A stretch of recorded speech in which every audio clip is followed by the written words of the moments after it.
بالله السميع العلي العظيم من الشيطان اللعين الرجيم بسم الله الرحمن الرحيم الحمد لله الذي هدانا لهذا وما كنا لنهتدي لولا أن هدانا الله لقد جاءت رسل ربنا بالحق الصلاة والسلام على صاحب الدين والإسلام والحل والحرام والركن والمقام والصلاة والصيام والسجود والقيام والشريعة والأحكام والحجة والبرهان والمحبة والعرفان والحق والبيان والكتاب والقرآن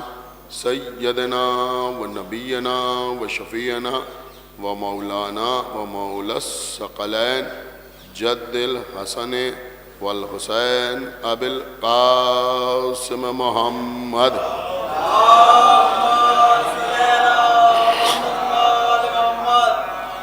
وعلى أهل بيته الطيبين الطاهرين المعصومين المظلومين المنتخبين المنتجبين الذين أذهب الله عنهم الرجس وطهرهم تطهيرا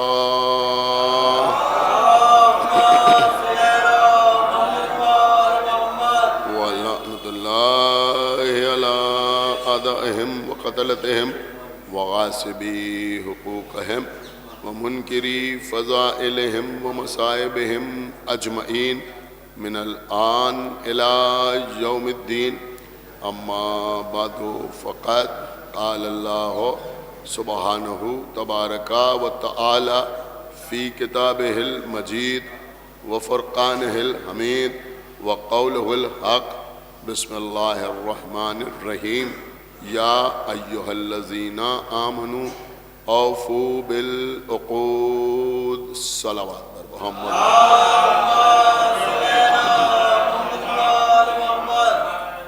کلام الہی کا یعنی قرآن مجید کا 5واں سورہ ہے، سورہ مبارکہ ہے مائدہ۔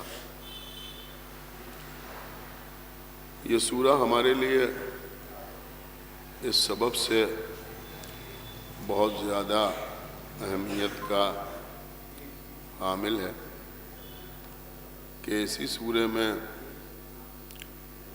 آیہ تکمیل دین بھی ہے اور اسی سورے کا حصہ آیہ بلغ بھی ہے۔ ان دونوں آیتوں کا تعلق اعلان ولایت امیر المومنین حضرت علی بن ابی طالب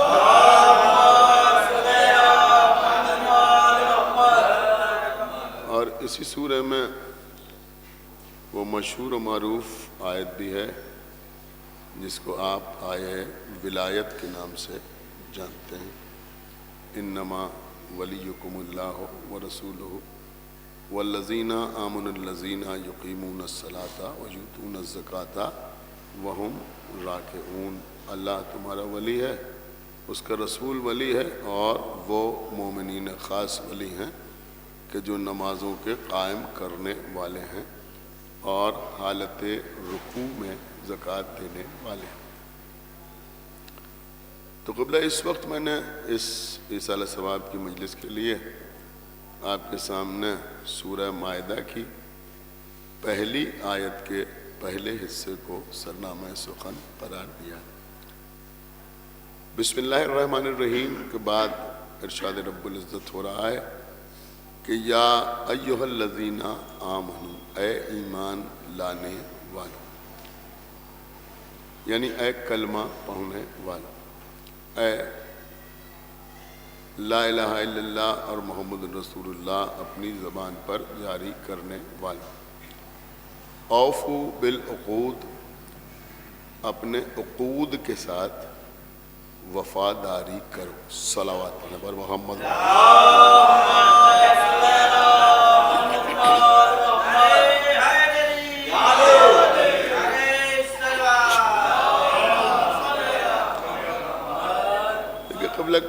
موضوعات ایسے ہیں، کچھ ٹاپکس ایسے ہیں جن پر بہت کم گفتگو ہوتی ہے مجالس میں، اور شاید علماء اور خطباء اور ذاکرین ان موضوعات پر گفتگو کرنے سے اس لیے بھی پرہیز کرتے ہیں کہ وہ سمجھتے ہیں کہ ان موضوعات میں ادقیت زیادہ ہے، یعنی یہ موضوعات زیادہ سخت ہیں تو شاید عوام الناس کی سمجھ میں نہ۔ لیکن ہم نے اکثر کوشش کی ہے کہ اس طرح کے موضوعات کو آسان ترین بنا کر لوگوں کے سامنے پیش کیا جائے تاکہ بزرگوں کے ساتھ ساتھ بچے بھی بات کو سمجھ سکیں۔ اوفو بالعقود، اپنے عقود کے ساتھ، عقود عین قاف واو دال، عقود، اپنے عقود کے ساتھ وفاداری کرو۔ یہ لفظ جو ہے عقود، یہ عربی زبان کا لفظ ہے، ظاہر سی بات ہے قرآن میں تو عربی ہی کا لفظ ہوگا۔ یہ جمع ہے عقد کی۔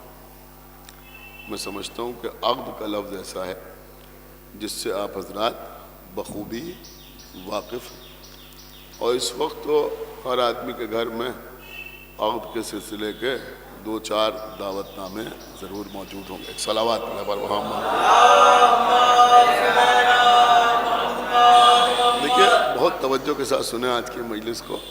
تو ہمارے یہاں قبلہ ایک مسئلہ یہ ہے، پرابلم یہ ہے کہ عقد کا لفظ جو استعمال ہوتا ہے وہ عام طور پر صرف اور صرف نکاح کے لیے استعمال ہوتا ہے، اور ہم یہ سمجھتے ہیں کہ عقد اور نکاح ہم معنی ہیں۔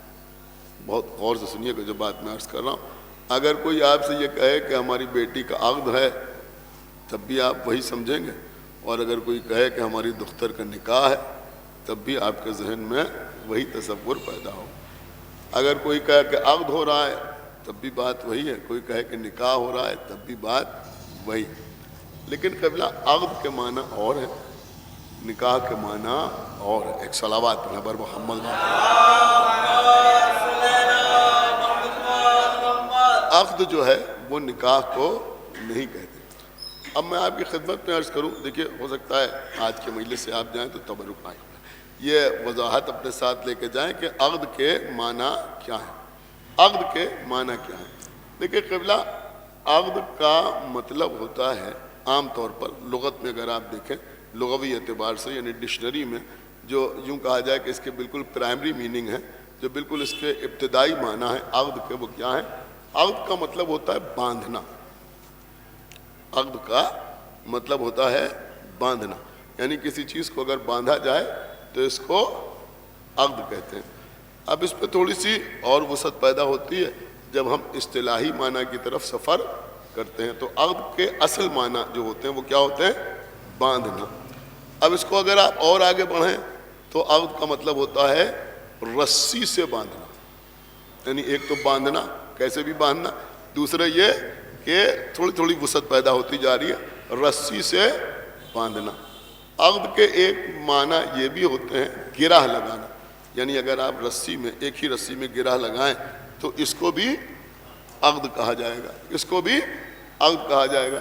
ایک لفظ آپ مولا علی کے لیے سنتے ہیں کہ مولا علی جہاں موجز نما ہیں، جہاں مشکل کشا ہیں، وہیں عقدہ کشا بھی ہیں۔ ایک صلوات پڑھیں بر محمد۔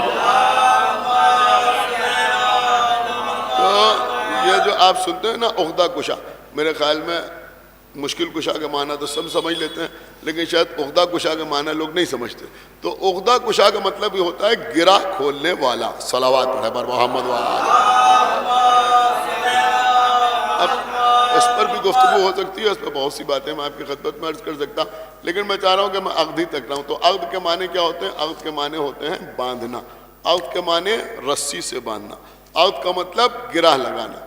لیکن اصطلاحی طور پر بہت توجہ، جو اللہ حکم دے رہا ہے مثلا اوفو بالعقود، کہ اپنے عقود کی، اپنے عقدوں کے ساتھ وفاداری کرو، تو یہاں پر عقد کے معنی کیا ہوں؟ ظاہر سی بات ہے کہ گرہ سے کیا وفاداری ہوگی، باندھنے سے کیا وفاداری ہوگی؟ تو اصطلاحی طور پر عقد کا مطلب ہوتا ہے معاہدہ۔ میرے خیال میں اب آپ سمجھ گئے، عقد کا مطلب ہوتا ہے معاہدہ، عقد کا مطلب ہوتا ہے ایگریمنٹ، عقد کا مطلب ہوتا ہے ڈیل۔ ایک صلوات پڑھیں بر محمد وآلہ۔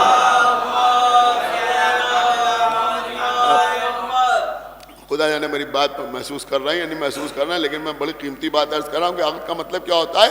معاہدہ. عقد کا مطلب ایگریمنٹ، عقد کا مطلب ڈیل.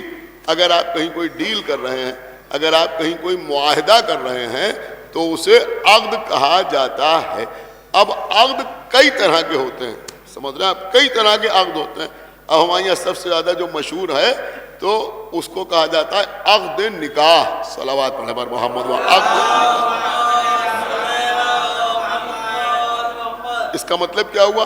یہ میں صرف اس لیے آپ کی خدمت میں عرض کر رہا ہوں کہ عقد کا مطلب نکاح نہیں ہے اور نکاح کا مطلب عقد نہیں ہے. یہ جو لفظ استعمال ہوتا ہے نا عقد نکاح، اس کا مطلب یہ ہوتا ہے نکاح کا معاہدہ، نکاح کا ایگریمنٹ. صلوات پڑھیں بر محمد. اس کو کہتے ہیں عقد نکاح. اسی طرح سے اگر آپ کسی سے کوئی چیز خریدیں، پرچیز کریں، تو اس کو کہتے ہیں عقد بیع. اس کو بھی عقد کہا جاتا ہے. یعنی اگر آپ کسی سے مکان خرید رہے ہیں، دکان خرید رہے ہیں، کپڑا خرید رہے ہیں، زیور خرید رہے ہیں، کوئی بھی چیز کسی سے آپ خرید رہے ہیں، تو اس عقد کو کیا کہا جائے گا؟ اگر اس پہ کوئی معاہدہ ہو رہا ہے تو اس عقد کو کہا جائے گا عقد بیع. آپ کسی کو کرائے پر اپنے گھر میں رکھ رہے ہیں، کسی کو کرایہ دار بنا رہے ہیں، تو اس کو کہا جائے گا عقد اجارہ. صلوات پڑھیں پر محمد والا. یہ ساری باتیں میں صرف اس لیے عرض کر رہا ہوں کہ عقد کی حقیقت یا عقد کے معنی آپ کی سمجھ میں آ جائے. اب عزیزوں، عقد کے منعقد ہونے کے لیے، عقد کے انعقاد کے لیے کچھ چیزیں ضروری ہیں، کچھ شرائط ہیں. سب سے پہلی شرط تو یہ ہے کہ عقد کے لیے دو فریق کا ہونا ضروری ہے، دو پارٹیز کا ہونا ضروری ہے، دو کم سے کم یعنی دو افراد کا ہونا ضروری ہے. اگر ایک ہوگا تو عقد کا انعقاد نہیں ہو سکتا. ایک آدمی کیا کرے گا؟ کم سے کم دو کا ہونا ضروری ہے. اب اگر کہیں ڈیل ہو رہی ہے، اگر کہیں مکان خریدا جا رہا ہے، کسی کو کرائے پر دیا جا رہا ہے، یا کسی اور قسم کا معاہدہ ہو رہا ہے، تو میرے خیال میں یہ بات تو خود ہی آپ کی سمجھ میں آ رہی کہ اس پہ کم سے کم دو آدمی ہونا ضروری ہے. دو سے زیادہ ہوں تو ان کے درمیان بھی معاہدہ ہو سکتا ہے، تین فریق ہوں تو ان کے درمیان بھی معاہدہ ہو سکتا ہے، چار ہوں، پانچ ہوں، چھ ہوں، 10 ہوں، 100 ہوں، ان کے درمیان بھی معاہدہ ہو سکتا ہے. کوئی اپر لمٹ نہیں، لیکن کم سے کم دو آدمی تو ضروری ہیں. اگر دو نہیں ہیں تو عقد کا انعقاد نہیں ہو سکتا. اب عقد میں دو چیزیں ضروری ہوتی ہیں، یعنی ایک تو دو آدمی ہوں. اس کے بعد ایک شرط اور ہے، وہ شرط بھی آپ ملاحظہ فرما لیں. وہ شرط کیا ہے؟ کہ وہ شرط یہ ہے کہ ایگریمنٹ اس وقت ہوگا، معاہدہ اس وقت ہوگا جب ایک کی طرف سے آفر ہو، دوسرے کی طرف سے ایکسیپٹنس ہو. ایک صلوات پڑھ دے پر محمد وآلہ. سمجھے بات؟ جو آپ کرتے ہیں وہ بھی عقد ہے. ایک صلوات پڑھ دے پر محمد وآلہ. بہت آپ میری بات سمجھ رہے ہیں نا؟ تو ایک طرف سے آفر ہو، دوسری طرف سے ایکسیپٹنس ہو. مثلا آپ کسی دکان پہ گئے اور آپ کو کوئی چیز خریدنا ہے، آپ نے اس سے کہا کہ بھائی 1 کلو چاول ہمیں دے دو. اس نے کہا بھائی 100 روپے کلو ہیں. تو یہ جو اس نے کہا 100 روپے کلو ہیں، یہ آفر ہے. آپ سمجھے؟ یہ آفر ہے کہ چاول جو ہے، دیکھیے اس سے آسان مثال اور کیا دی جا سکتی ہے، یہ ہے آفر. آپ نے 100 روپے نکال کے اس کو دے دیے، یہ ہے ایکسیپٹنس. تو اب جو معاہدہ تھا وہ مکمل ہوا، جو عقد تھا وہ مکمل ہوا. کیوں؟ کہ اس لیے کہ اس نے آفر کیا، آپ نے ایکسیپٹ کیا. تو قبلہ کسی کو آپ نے مکان کرائے پر دیا، آپ نے اس سے کہا کہ ہم تم سے مہینے میں 7,000 روپے لیں گے، 8,000 روپے لیں گے، 10,000 روپے لیں گے. تو یہ آفر ہے. اس نے کہا ہاں ہم دیں گے، تو یہ ایکسیپٹنس ہے. تو جب آفر بھی ہو، ایکسیپٹنس بھی ہو، تو اسے عقد کہتے ہیں. میرے خیال میں بہت دیر میں نے آپ کی خدمت میں تمہید عرض کر دی. اب میں جلد از جلد اپنی منزل کے اوپر آؤں کہ یہ جو آفر اور ایکسیپٹنس ہے، یعنی آفر اور ایکسیپٹنس، اب یہ تو سب کی سمجھ میں آ گیا ہوگا کہ آفر بھی ہوتا ہے اور ایکسیپٹنس بھی ہوتا ہے. یعنی کوئی بھی ایگریمنٹ ہو، کوئی بھی معاہدہ ہو جس کو عربی میں عقد کہا جاتا ہے، اس کے لیے آفر بھی ضروری ہے اور ایکسیپٹنس بھی ضروری ہے. اسی آفر اور ایکسیپٹنس کو شریعت کی زبان میں ایجاب اور قبول کہا جاتا ہے. صلوات پڑھ دے پر محمد وآلہ محمد. اسی کو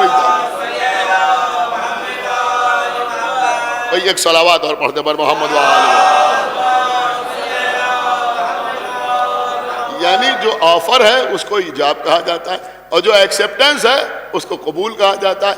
تو جب ایجاب و قبول دونوں ہوں تو عقد کا انعقاد ہوتا ہے. تو اللہ قرآن میں کیا کہہ رہا ہے کہ جب کہیں پر تم کوئی عقد کرو تو اس سے کے ساتھ وفاداری کرو.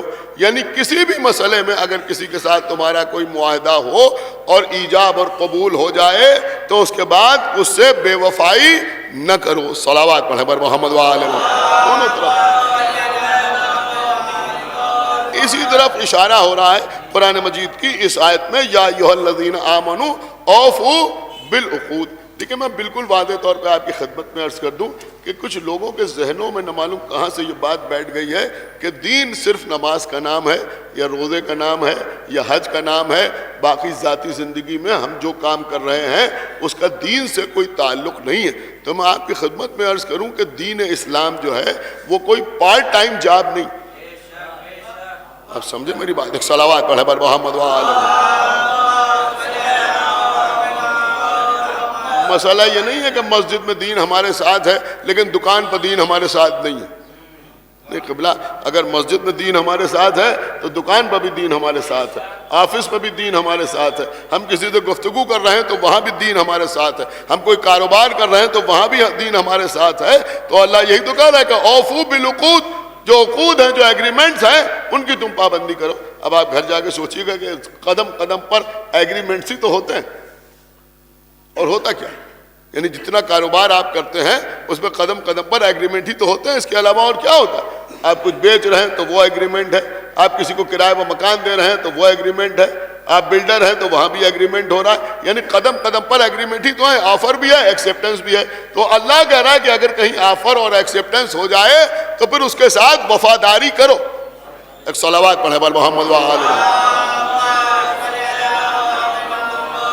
میری بات سمجھیے جو میں عرض کر رہا ہوں. یعنی اگر دین کی نظر میں نماز ترک کر دینا گناہ ہے تو کسی سے کوئی معاہدہ کر کے اسے توڑ دینا بھی گناہ ہے.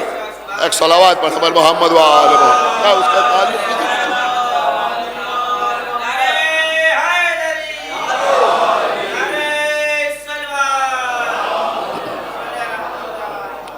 اب آپ غور کریں قبلہ، میں یہیں تک آپ کو لانا چاہتا تھا. مولا آپ کو سلامت رکھے.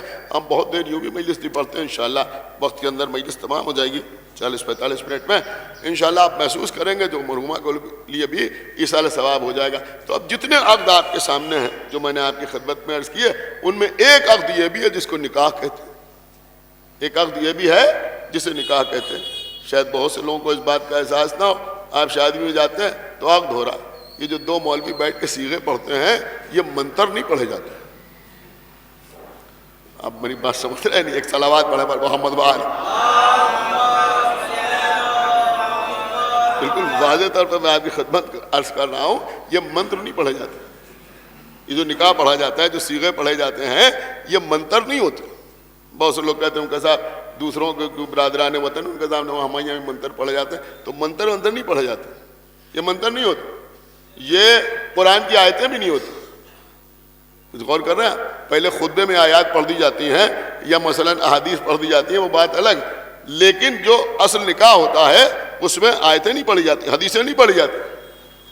اسے دعا بھی نہیں کہہ سکتے آپ، اس لیے کہ دعا تو نکاح کے بعد کی جاتی ہے. ایک صلوات پڑھے بر محمد وآلہ. یہ جس کو آپ کہتے ہیں صیغے، تو یہ جو صیغے بڑھ جاتے ہیں یہ صرف اور صرف آفر اور ایکسیپٹنس ہوتا ہے. اب اس کے معنی دیکھ لیجئے گا. ایک صلوات پڑھے بر محمد وآلہ. صرف آفر اور ایکسیپٹنس ہوتا ہے. اگر لڑکی اور لڑکا چاہیں تو خود بھی اپنا عقد پڑھ سکتے ہیں. لڑکی کی طرف سے آفر ہو، لڑکے کی طرف سے ایکسیپٹنس ہو تو اسے بھی نکاح کہا جائے گا. یہ تو وہ خود نہیں پڑھ پاتے، لہذا کسی مولانا کو وکیل کر لیتے ہیں. یہی تو ہوتا ہے نا. تو ان کو وکیل بنایا جاتا ہے. تو وہ وکالت جو ہوتی ہے ان کو حاصل ہوتی ہے تو ان کی طرف سے وہ پڑھتے ہیں. تو اس میں میرے خیال میں اگر کبھی غور سے دیکھیں تو ان چیزوں سے بھی بہت سی باتیں آپ کی سمجھ میں آ جائیں گی. تو جو مولوی لڑکی کا وکیل ہوتا ہے وہ ابتدا کرتا ہے. خدا کے لیے بیدار ہوئیے. دیکھیے ممبر پہ آنے کا مقصد فضائل و مصائب اہل بیت ہی بیان کرنا ہے. اب میں وہی آپ کی خدمت میں عرض کروں گا، لیکن شاید آپ کو احساس نہ ہو کہ یہاں سے کیسے فضائل کا رخ نکالا جاتا ہے کہ بھائی لڑکی کا جو وکیل ہوتا ہے وہ آفر کرتا ہے، اس کی طرف سے ایجاب ہوتا ہے. پہلے وہی پڑھتا ہے، ابتدا وہی تو کرتا ہے نا جو لڑکی کا وکیل ہوتا ہے، اور جو لڑکے کا وکیل ہوتا ہے وہ قبل تو کہتا ہے۔ قبل تو کا مطلب کیا ہوا؟ قبل تو کا مطلب یہ ہوا کہ میں ایکسیپٹ کرتا ہوں، قبل تو کا مطلب یہ ہوا کہ میں قبول کرتا ہوں۔ ایک صلوات پڑھے بر محمد و آل محمد۔ اگر ایک بار بھی ایجاب و قبول ہو جائے تو عقد کا انعقاد ہو جاتا ہے، وہ تو 2 بار 4 بار 5 بار 6 بار 7 بار پڑھ دیا جاتا ہے تاکہ دل کو تسلی ہو جائے، سمجھ رہے ہیں آپ؟ لیکن ایک بار ایجاب ہو جائے، ایک بار قبول ہو جائے تو عقد ہو گیا۔ بہت توجہ، لیکن اس میں بھی ابتدا کدھر سے ہوتی ہے؟ کہ لڑکی کی طرف سے ابتدا ہوتی ہے، لڑکے کی طرف سے ایکسیپٹ کیا جاتا ہے۔ کبھی آپ نے اس بات کے اوپر غور کیا کہ ہمارے سماج میں رشتہ جو جاتا ہے وہ لڑکے کی طرف سے جاتا ہے؟ خدا کے لیے بھائی تھوڑا بیدار ہوئی، ایک صلوات پڑھے بر محمد و آل محمد۔ ہمارے سماج آپ شاید غور نہیں کر رہے ہیں، ہمارے سماج میں جو رشتہ جاتا ہے وہ لڑکے کی طرف سے جاتا ہے، لڑکی والے قبول کرتے ہیں۔ یہی تو ہوتا ہے نا، آپ کا بیٹا جوان ہو گیا، آپ نے کسی گھر میں رشتہ بھیجا کہ بھائی ہم آپ کی بیٹی کے ساتھ اپنے بیٹے کی شادی کرنا چاہتے ہیں۔ انہوں نے کہا کہ 2 دن کا وقت دے دیجیے، 3 دن کا، اس کے بعد انہوں نے قبول کر لیا۔ ایسی تو شادی ہوتی ہے نا ہمارے یہاں، ہوتی ہے نہیں ہوتی؟ عام طور پہ ایسے ہی ہوتا ہے، ایکسیپشنل کیس بھی ہو سکتے ہیں لیکن عام طور پر ایسا ہی ہوتا ہے۔ ساری دنیا میں لڑکے کی طرف سے آفر ہوتا ہے، لڑکی جو والے جو ہیں وہ قبول کرتے ہیں، لیکن جب نکاح پڑھا جاتا ہے تو اس میں جو لڑکے کا وکیل ہوتا ہے وہ آفر نہیں کرتا، لڑکی والوں کی طرف سے آفر ہوتا ہے اور لڑکے والوں کی طرف سے قبول کیا جاتا ہے۔ آفر ادھر سے ہوتا ہے، ایکسیپٹنس ادھر سے ہوتا ہے، ایجاب لڑکی والوں کی طرف سے، قبول لڑکے والوں کی طرف سے۔ آپ کو معلوم ہے یہ کیوں ہے؟ یہ صرف اور صرف جناب خدیجہ کا احترام۔ کیا سنا بھائی اس مجمع نے میں کیا عرض کر گیا؟ یہ صرف اور صرف جناب خدیجہ کا احترام ہے، کیونکہ جناب خدیجہ سے عقد کے لیے آفر رسول اللہ نے نہیں کیا تھا۔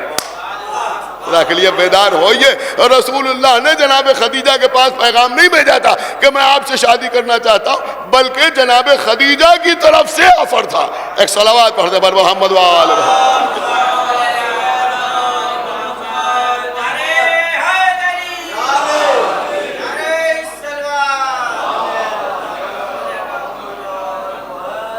ایک صلوات اور پڑھ دے بر محمد و آل محمد۔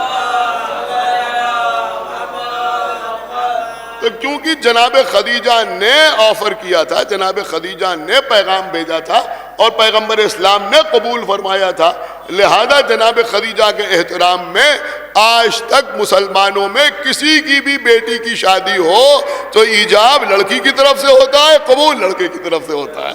صلوات پڑھ دے بر محمد و آل محمد۔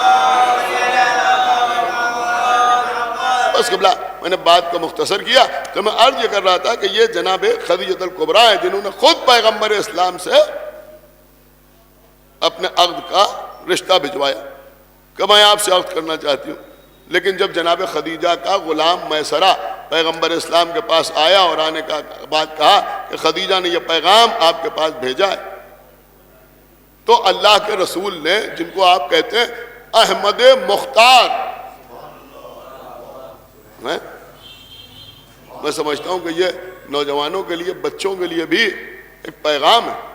پیغمبر ہے احمد مختار، 25 سال کی عمر ہے پیغمبر اسلام کی، بالغ ہیں، عاقل ہیں، صاحب اختیار ہیں۔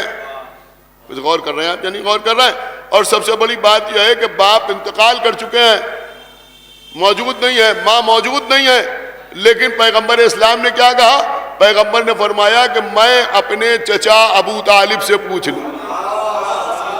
صلوات پڑھ دے بر محمد و آل محمد۔ میں اپنے چچا، اب اس میں کئی رخ ہے۔ صلوات پڑھ دے بر محمد و آل محمد۔ آپ اگر غور کریں تو اس میں کئی رخ ہے۔ پیغمبر نے عقد کا جب پیغام آیا تو پیغمبر نے قبول کرنے سے پہلے کہا کہ میں اپنے چچا ابو طالب سے پوچھ لوں۔ کیوں کہا کہ اپنے چچا ابو طالب سے پوچھ لوں؟ ایک تو میں سمجھتا ہوں کہ تبلیغی پیغام ہے سارے نوجوانوں کے لیے کہ پیغمبر احمد مختار ہے، اور جو پیغام آیا ہے وہ بھی کمزور نہیں ہے، بہترین پیغام، لیکن پیغمبر کہہ رہے ہیں میں اپنے چچا سے پوچھ لوں. اس کا مطلب یہ ہوا کہ پیغمبر یہ بتانا چاہتے ہیں کہ تم کتنے ہی بڑے کیوں نہ ہو جاؤ، لیکن اگر عقد کا مسئلہ آئے تو پالنے والے کا حق ہے. ایک صلوات پڑھ دے بر محمد والے، پالنے والے کا. ایک صلوات اور پڑھ دے بر محمد والے، پالنے والے کا. اور دوسرا مسئلہ قبلہ یہ ہے کہ ہمارے یہاں جب کسی کی شادی ہوتی ہے، کسی کا عقد ہوتا ہے، تو پہلے تو ساری معلومات فراہم کی جاتی، ساری معلومات فراہم کی جاتی. لڑکا کیسا ہے، کیا کرتا ہے، حسب و نسب کیسا ہے، کردار کیسا ہے. جب ساری معلومات ہو گئی تو انہوں نے کہا اب اللہ کی مرضی دیکھی جائے گی. آپ بتائیے کہ اللہ کی مرضی کیسے دیکھی جاتی؟ اللہ کی مرضی کیسے دیکھی جاتی؟ کہیں ایسا ہوا کہ کہیں رشتے کے لیے کوئی صاحب حج کے لیے جا رہے ہو تو انہوں نے کہا آپ حج کے لیے جائیے گا تو خانہ کعبہ کا پردہ پکڑ کے پوچھیے گا کہ پروردگار تو اس رشتے سے راضی ہے یا راضی نہیں ہے؟ ایسا ہوا کہ کہیں ایسا نہیں ہوتا. کوئی کہے کہ صاحب آج رات ہم نیت کر کے سوئیں گے، خواب میں پروردگار ہم کو بتائے گا کہ یہ رشتہ کیا جائے یا نہ کیا جائے. کہ نہیں ایسے بھی نہیں. پھر کیسے؟ کہ استخارہ دیکھا جاتا ہے اللہ کی مرضی حاصل کرنے کے لیے. کسی مولانا کے پاس گئے، یہ خود ہی اگر دیکھ سکتے ہیں، تو انہوں نے استخارہ دیکھا کہ یہ شادی ہو یا نہ ہو. تو اس کا مطلب یہ ہوا کہ اللہ کی مرضی معلوم کرنے کے لیے ہم استخارہ دیکھتے ہیں. اب استخارہ کیسے دیکھتے ہیں؟ کہ یہ تو استخارہ تسبیح سے دیکھا جاتا ہے یا قرآن سے دیکھا جاتا ہے. تو اب اگر کوئی تسبیح کے دانے ہلا رہا ہے تو وہ تسبیح کی طرف رجوع تو کر رہا ہے، لیکن مرضی تسبیح کی نہیں معلوم کر رہا ہے. خدا کے لیے بھائی تھوڑا بیدار ہو جائیں. وہ مرضی اللہ کی معلوم کر رہا ہے. اب اگر کوئی قرآن کھول کے دیکھ رہا ہے تو وہ قرآن کی مرضی نہیں معلوم کر رہا ہے، مرضی اللہ کی معلوم کر رہا ہے. لیکن اللہ کی مرضی معلوم کرنے کے لیے یہ تسبیح کو ذریعہ بنا رہا ہے یا قرآن کو وسیلہ بنا رہا ہے. اب جناب ابو طالب کے پاس عقد کا پیغام آیا تو جناب ابو طالب نے تسبیح نہیں اٹھائی. کیا سننا ہے بھائی؟ خدا کے لیے بیدار ہوئیے. قرآن تو ابھی نازل ہی نہیں ہو رہا ہے تو پھر کیا کیا کام میں ابو طالب سے پوچھ لوں؟ اب پیغمبر ہر کام اللہ کی مرضی سے کرتے ہیں. اب سمجھ میں آیا کہ پیغمبر نے اللہ کی مرضی معلوم کرنے کے لیے ابو طالب کو ذریعہ اور وسیلہ بنایا. سنا آپ نے یا نہیں سنا؟ ابو طالب کو ذریعہ اور وسیلہ بنایا. ایک جملہ آپ کی خدمت میں عرض کر دوں کہ اس دنیا نے ابو طالب کو یا مومن سمجھا یا مسلمان سمجھا، لیکن محمد نے ابو طالب کو یا تسبیح سمجھا یا قرآن سمجھا. صلوات بر محمد وآل محمد.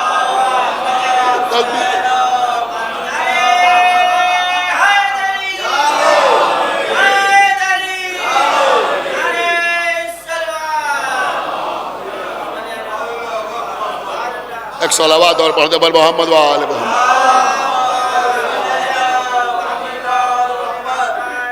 خداوند عالم مرحومہ کے درجات کو بلند کرے. بڑی مومنہ، عبادت گزار، اہل بیت سے والہانہ محبت رکھنے والی، جیسا کہ ابھی رفیق البھائی نے بتایا کہ کئی حج کیے، متواتر عمرے کیے اور کئی بار زیارت امام حسین علیہ السلام کی. آپ یہ بات سمجھ لیں کہ ساری عبادتیں اور سارے اعمال ایک طرف اور زیارت سرکار سید الشہداء کا اجر ایک طرف، اس کا مرتبہ ایک طرف، اس کا رتبہ ایک طرف. آپ کے چھٹے امام امام جعفر صادق علیہ السلام آپ کے چھٹے امام نے ارشاد فرمایا ہے کہ جب اللہ اپنے کسی بندے کے ساتھ نیکی کرنا چاہتا ہے، آپ غور کر رہے ہیں، جب اللہ اپنے کسی بندے کے ساتھ نیکی کرنا چاہتا ہے تو اسے وہ زیارت قبر حسین کا شرف عطا کرتا ہے. یہ ہے امام حسین علیہ السلام کی زیارت. اور کربلا کی زیارت جو ہے قبلہ، وہ سید الزیارات، سید الزیارت. جیسے جمعہ سید الایام، دنوں کا سردار، جیسے رمضان سید الشہور ہے، مہینوں کا سردار، اسی طرح سے کربلا سید الزیارات، زیارات کی سردار ہے۔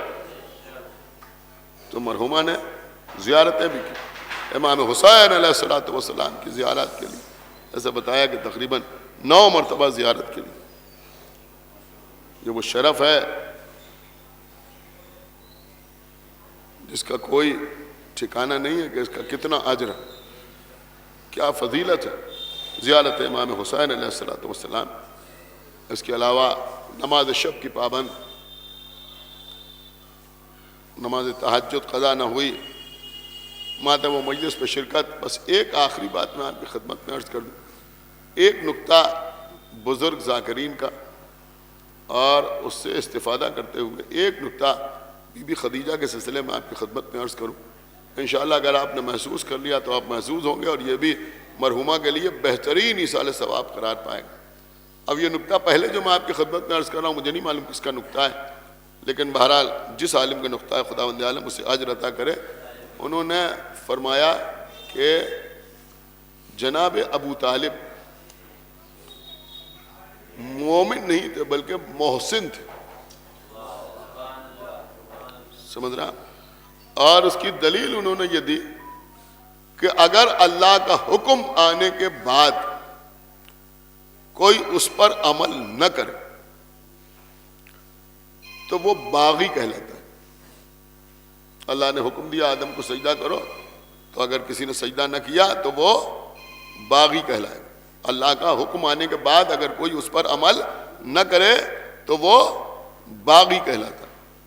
اللہ کا حکم آنے کے بعد اگر کوئی اس پر عمل کرے تو وہ مومن کہلاتا ہے۔ لیکن اللہ کا حکم آنے سے پہلے ہی اگر کوئی اس پر عمل پیرا ہو تو وہ مومن نہیں کہلاتا بلکہ محسن کہلاتا ہے۔ اب اللہ نے قرآن میں پیغمبر کی نصرت کا حکم دیا، اگر کوئی حکم نصرت آنے کے بعد بھی پیغمبر کو چھوڑ کے بھاگ جائے تو وہ باغی ہے۔ جو حکم آنے کے بعد پیغمبر کو چھوڑ کے نہ جائے وہ مومن ہے۔ لیکن نزول قرآن سے پہلے جو ابو طالب محمد کی نصرت کرے، صلوات پڑھتے پر محمد وآل محمد، وہ کیا کہلائیں؟ کہ وہ محسن کہلائیں۔ اب آپ مجھے بتائیں جناب ابو طالب نے نصرت کی پیغمبر کی یا نہیں کی؟ یہ جو اپنے بیٹوں کو پیغمبر کے بستر پر سلا رہے ہیں، یہ نصرت ہے یا نہیں ہے؟ کہ بے شک نصرت۔ تو جو حکم آنے سے پہلے ہی اس کے اوپر عمل کرے، حکم آنے سے پہلے اس پر عمل کرے، وہ ناصر کہلائے۔ اور کیسی کیسی نصرت جناب ابو طالب کر رہے ہیں، صرف نصرت نہیں کر رہے ہیں، اور کہہ رہے صرف اپنے بیٹوں کو پیغمبر کے بستر پر سلا نہیں رہے بلکہ پیغمبر کی شان میں اشعار کہہ رہے ہیں، پیغمبر کی شان میں اشعار بھی کہہ رہے ہیں۔ تو یہ سب کچھ کب کا؟ نزول قرآن سے پہلے۔ تو جو نصرت کا حکم آنے سے پہلے ہی پیغمبر کی نصرت کرے وہ کہلائے گا محسن۔ بات آپ کی سمجھ میں آ گئی نا؟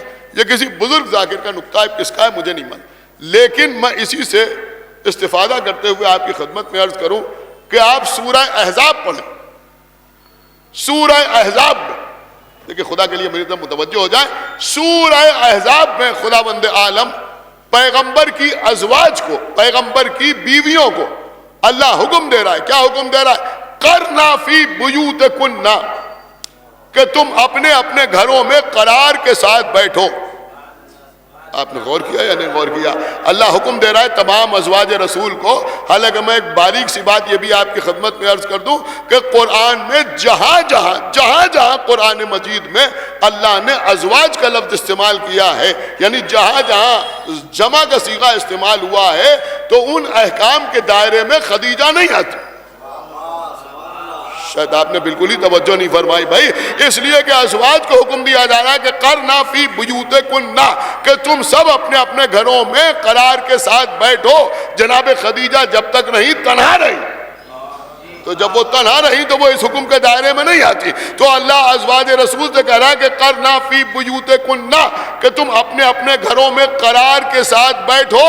تو اب اس حکم کے آنے کے بعد اگر نبی کی کوئی زوجہ میدان میں آ جائے، سنا آپ نے، تو وہ کہلائے گی باغیہ، اس لیے کہ حکم آنے کے بعد اس پر عمل نہیں کیا.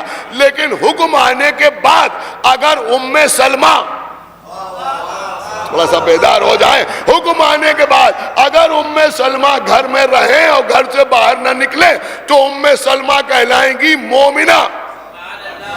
لیکن حکم قرآن آنے سے پہلے ہی جو بی بی اپنے گھر سے باہر نہ نکلے وہ خدیجہ مومنہ نہیں کہلائے گی، محسنہ کہلائے گی.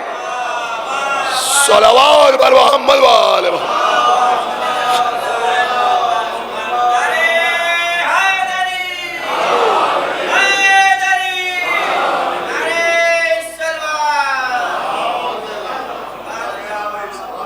ایک صلوات اور پڑھ دے بر محمد و آل محمد. تو وہ جناب خدیجہ کہلائیں گی محسنہ. اور اس کی دلیل ہمارے پاس یہ ہے کہ جناب خدیجہ نے اتنی زبردست تجارت کی، پورا امپائر تھا جناب خدیجہ کا. اس وقت جو معلوم دنیا تھی اس کے تمام ممالک پہ جناب خدیجہ کا مال جاتا تھا، بزنس ہوتا تھا. یہ جو آپ سنتے ہیں میسرہ کا نام، کہ میسرہ جناب خدیجہ کا غلام تھا، تو بہرحال وہ غلام تو تھا لیکن ایک اعتبار سے آپ دیکھیں تو آج کی زبان میں وہ جناب خدیجہ کی ساری اسٹیٹ کا، سارے بزنس کا مینیجنگ ڈائریکٹر تھا. اپنی بات سمجھے، سب وہی ڈیل کرتا تھا. لیکن آپ جناب خدیجہ کی پوری حیات اٹھا کے دیکھ لیجئے، یعنی پیغمبر سے اب سے پہلے پوری حیات اٹھا کے جناب خدیجہ کی دیکھ لیجئے. قریش کے قبیلوں کے بڑے بڑے سردار جناب خدیجہ کا مال لے کر مختلف ممالک میں جاتے تھے، مختلف بازاروں میں جاتے تھے، مختلف منڈیوں میں جاتے تھے. کوئی دمشق جاتا تھا، کوئی حبش جاتا تھا، کوئی مصر جاتا تھا، مختلف ممالک میں ایران جاتے تھے لوگ جناب خدیجہ کا مال لے کر. لیکن کسی تاریخ میں نہیں ملتا کہ جناب خدیجہ خود کسی بازار میں گئی. ایک صلوات پڑھ دے بر محمد و آل محمد. بی بی خود کسی بازار میں نہیں گئی. تو اس کا مطلب یہ ہوا کہ حکم قرآن آنے سے پہلے ہی اس پر عمل کیا کہ اپنے گھر کے اندر رہی اور گھر سے باہر نہ گئی. پیغمبر سے آگ دبا. اب دیکھیں ایک بات یاد آ گئی ہے تو میں آپ کی خدمت میں عرض کر دوں.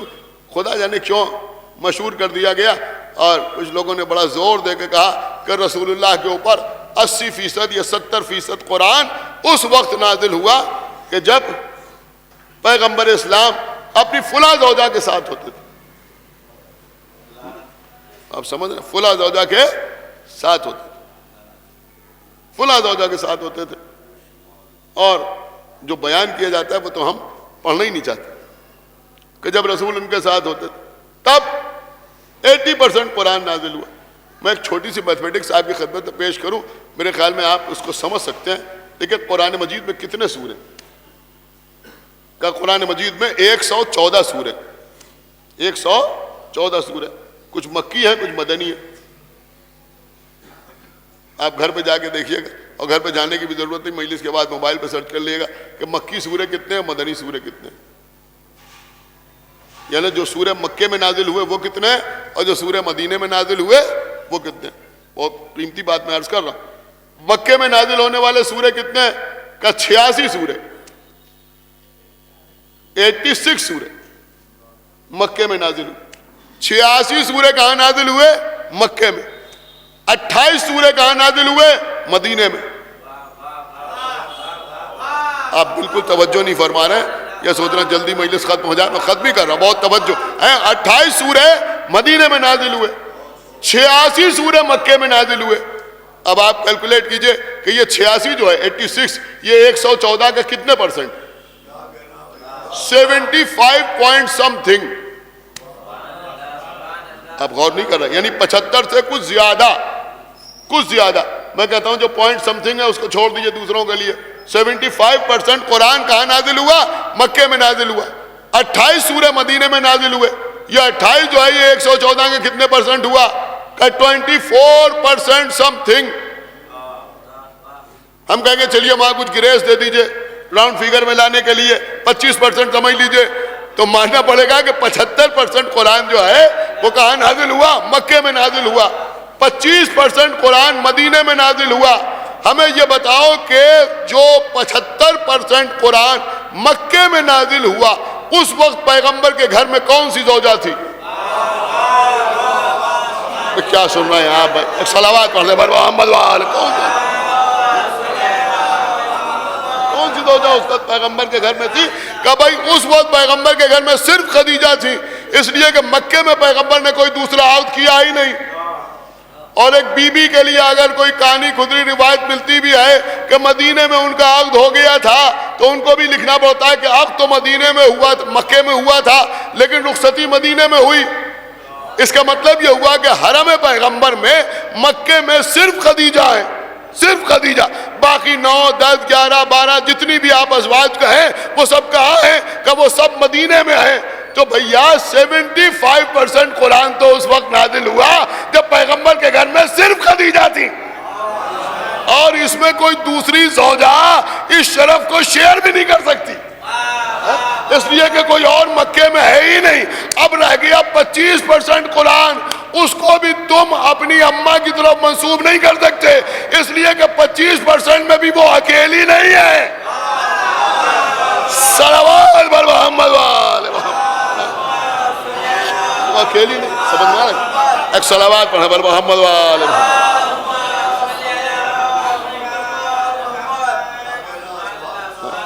بس قبلہ بات تمام ہو گئی۔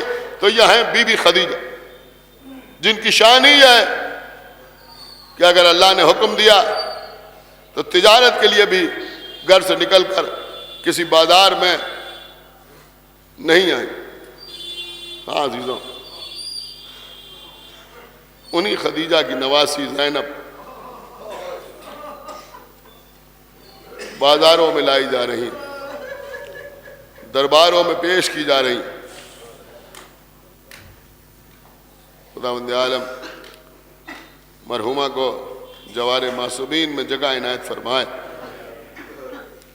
ان کے متعلقین کو صبر جمیل عطا فرمائے، زیادہ سے زیادہ ایصال ثواب کی توفیق عنایت فرمائے۔ بس مصائب 5 منٹ اور مجلس تمام۔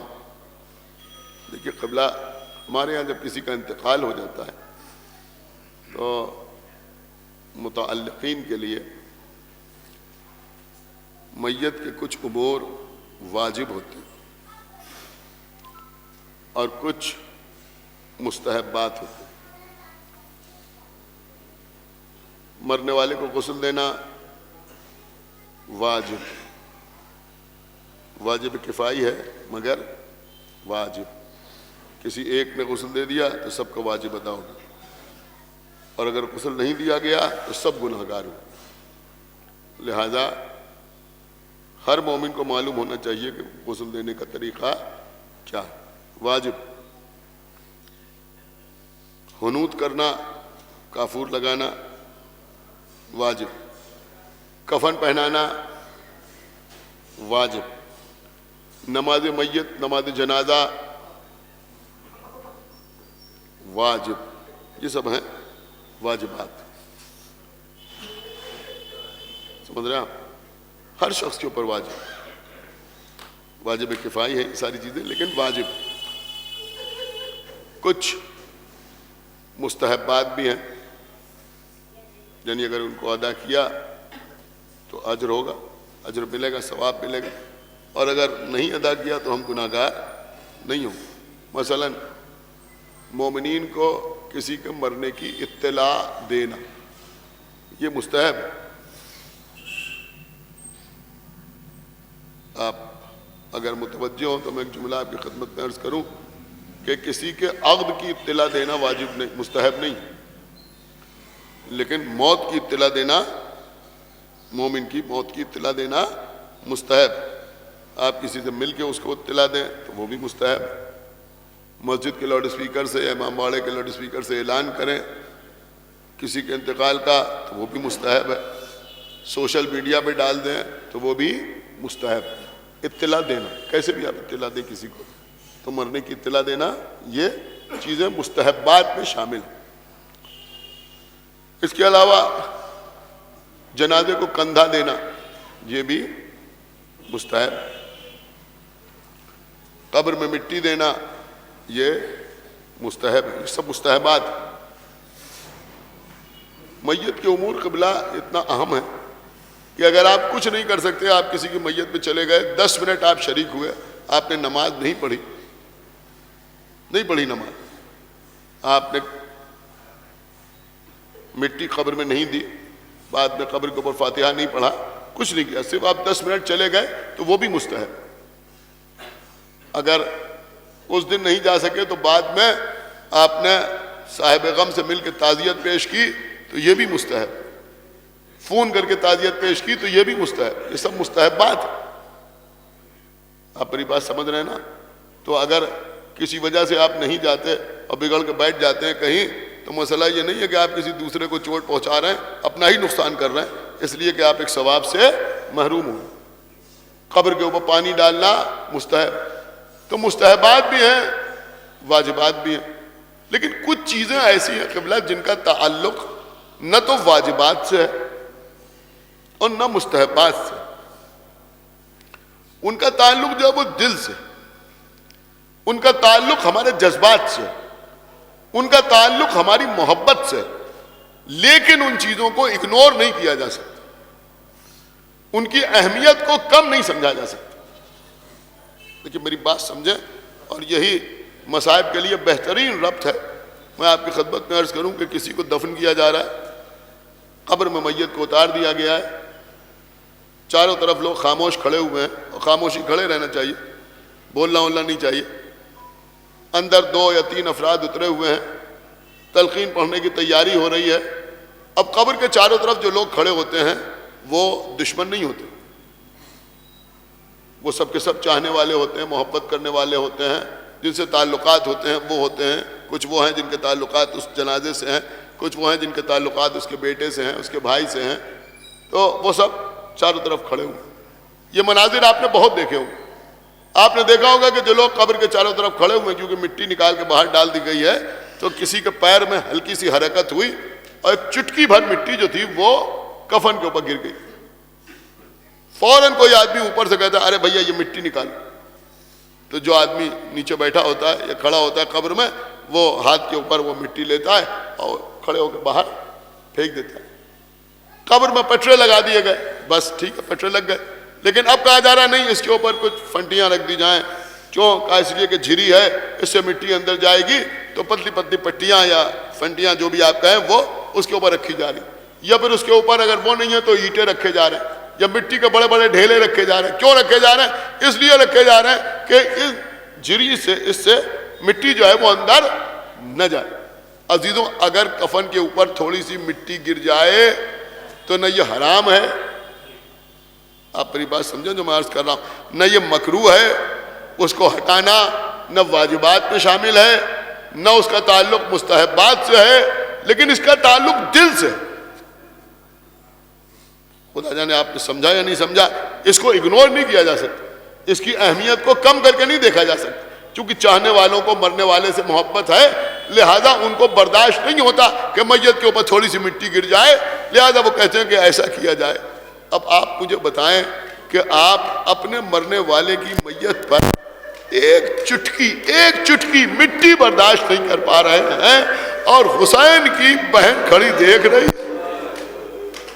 جزاکم اللہ خیر الجزا، زینب کھڑی دیکھ رہی ہیں، اور حسین کے لاشوں پر پامال کیا رہا ہے، حسین کی لاشوں پر گھوڑے دوڑ رہے ہیں، وہاں مٹی نہیں گر رہی ہے، بلکہ وہاں تو لاشوں کو پامال کرنے کا حکم دیا جا رہا ہے۔ خدا آپ کو کسی غم میں نہ رلائے سوائے غم سرکار سید الشہداء کے۔ عزیزوں، جب بی بی زینب کے کانوں میں آواز آئی کہ ابھی گھوڑوں سے نہ اترنا، اس لیے کہ حسین کے لاشے کو پامال کیا جائے گا، تو بی بی زینب اسی بلندی پہ آگے کھڑی ہوئی جہاں کھڑے ہو کے ابھی اپنے بھیا کو ذبح ہوتے ہوئے دیکھا تھا۔ اب زینب کھڑی دیکھ رہی ہیں، گھوڑے دوڑنے کے لیے تیار ہو رہے ہیں۔ عزیزوں، اسی وقت بی بی زینب نے دیکھا کہ بنی ریاح یعنی ہر کے قبیلے کے لوگ سامنے آئے، آنے کے بعد پسر سعد سے کہا کہ اے عمر سعد، ہم نے مانا کہ حر حسین کی جانب چلا گیا، وہ ادھر سے ہم سے لڑنے کے لیے آیا، تیری خوشنودی کے لیے تیرے حکم پر ہم نے اپنے سردار کو تیر مارے، نیزے لگائے، تلواریں لگائیں، ہم نے حر کو قتل کر دیا، لیکن اب ہم یہ بھی توہین برداشت نہ کریں گے کہ جو ایک عرصے تک ہمارا سردار رہا ہو اس کے لاشے کو پامال کیا جائے۔ عمر سعد نے کہا کہ نہیں، حر کا لاشا بھی پامال ہوگا، اس لیے کہ وہ حسین کی طرف سے آیا تھا۔ انہوں نے تلواریں نکال لی، کہا اگر ایک بھی گھوڑا ہمارے سردار کے لاشے پر دوڑ گیا تو پھر یہ سمجھ لو کہ ہمارے اور تمہارے درمیان جنگ ہوگی۔ عزیزوں ڈر گیا عمر سعد، کہا ٹھیک ہے لاشے کو اٹھا لے جاؤ۔ انہوں نے لاشے کو اٹھایا، لے کے اتنی دور چلے گئے جہاں گھوڑوں کی ٹاپوں کی رسائی نہ ہو، لیکن جب لاشے کو لے کے جا رہے تھے تو ایک جملہ کہہ رہے تھے کہ جس کے وارث موجود ہوتے ہیں اس کے لاشے پر گھوڑے نہیں دوڑائے جاتے۔ اب جو میرے آقا کا لاشا پامال ہونے لگا، زینب نے بے قرار ہو کر مدینے کا رخ کیا، اے نانا رسول خدا، پھر نجف کی طرف دیکھا، اے بابا علی مرتضی، ارے حر کے قبیلے والوں نے حر کے لاشے کو بچا لیا، لیکن میرا بھیا حسین گھوڑوں کی ٹاپوں سے پامال ہو رہا ہے، کوئی میرے بھیا کو بچانے والا۔